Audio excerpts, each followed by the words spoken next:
How's it going? Ed Junquet, Green Hat Kiteboarding, here with the F-One Plume 4.2. Super stoked to try this thing. I've seen the videos, haven't had one in my hands yet. We just got them in the shop. Gonna open it up, inflate this thing, and fly it on the land right now just to feel it out.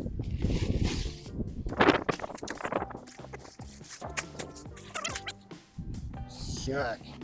It's got a little leash here. Goes through the bar. Should be interesting. We got an inflation valve, deflation valve, so we'll close this one up.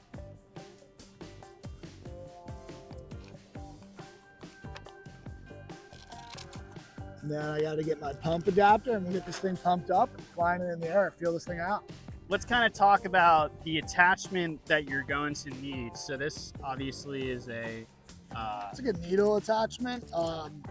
I believe this is the correct one. We're about to find out. So it puts it into the inflation valve. It says 8 PSI recommended. I have the sweet ride engine pump, so I don't have to get a workout in while I'm pumping up my wings. Hell yeah. Power button, and we'll see if this inflates and holds. Looks like it has like a ball valve in there that's gonna hold the air in once it's inflated.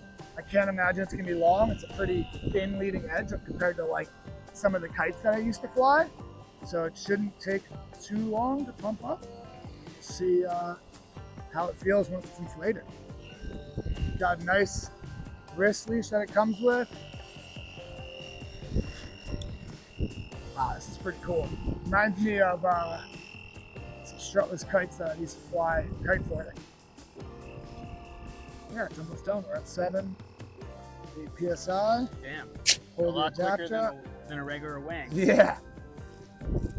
Put this in, push it down, Velcro over top. Let's see, is this supposed to go in deeper? Let's get bottom thing. Throw the wrist leash on. Pump to the side.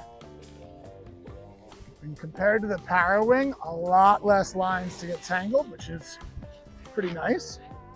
Feels light as a feather when it's flagged out upside down like this, which is really cool.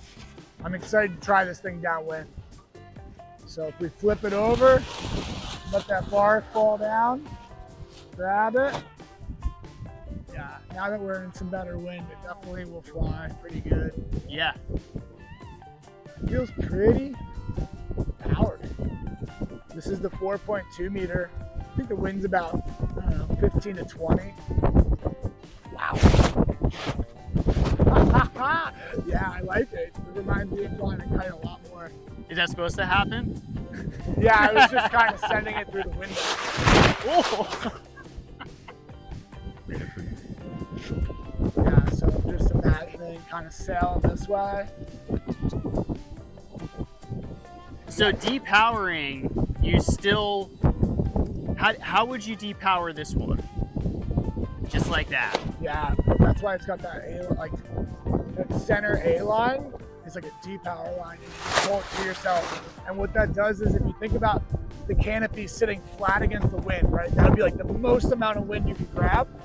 When you pull in those A lines, it pulls the leading edge of the kite out of the wind, or I guess into the wind more, which then bleeds all the air through the canopy. You can see it start to shake like this.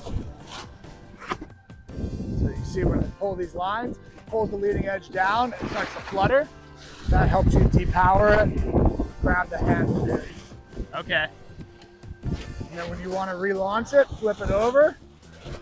And I'm thinking you just reach for that right there, repower it up, and go back to sailing. To me, I used to fly a 4.8 meter strutless kite, and I would say that this has similar power to that. It feels like it could get going. It's going to be interesting. It feels like you could pump it more than a Parawing, and I also have to watch some more videos on bar handling control, because it doesn't feel wrong pulling between the B and C lines, whereas on a Parawing I almost rarely ever do that unless I'm depowering it. When I pull on that A line, it feels like it wants to depower. Yeah, it seems like the depower is very stress-free and like not only stress-free, but not a lot of strain on trying to depower it because you have this line that pulls right through the bar. And you can collapse it all the way down and just grab that. Yeah. And like I said, light as a feather upside down right here. Like almost feels like there's nothing in my hands. Going downwind, Kevin was fluttering a lot. On a powered up day, like our bay runs in the winter, man, it'd be pretty fun.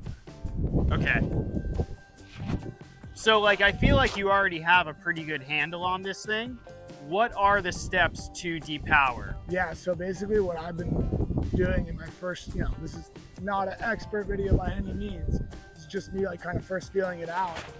So as I'm flying this plume, I kind of have been keeping air in the K-wing, and then I just pull this line out and it brings it right to my hand. And I'm just like right there, I missed the handle, but I just grabbed the leading edge pretty easily to go right to the handle there. And then you can kind of let that out. And then redeploying it, once again, not an expert video, but it seems pretty intuitive. As you're riding swells or waves, you flip it back over. That bar that line feeds right back through that bar. And I just bring that bar to my hand and then relaunch the K-wing. Seems pretty intuitive. And like Dave said, a lot less lines. There's nothing in the middle of this thing. It's all around the leading edge. And feels pretty fun to fly. I'm excited to get this on the water. So do you feel with being able to grab it with both hands like you just did, it'll be a little bit more easier to get up onto foil with it? I think so. I think that this has more power. Feels like it has more power than the Parawings, and it feels more stable than the Parawings. But to be tested on the water.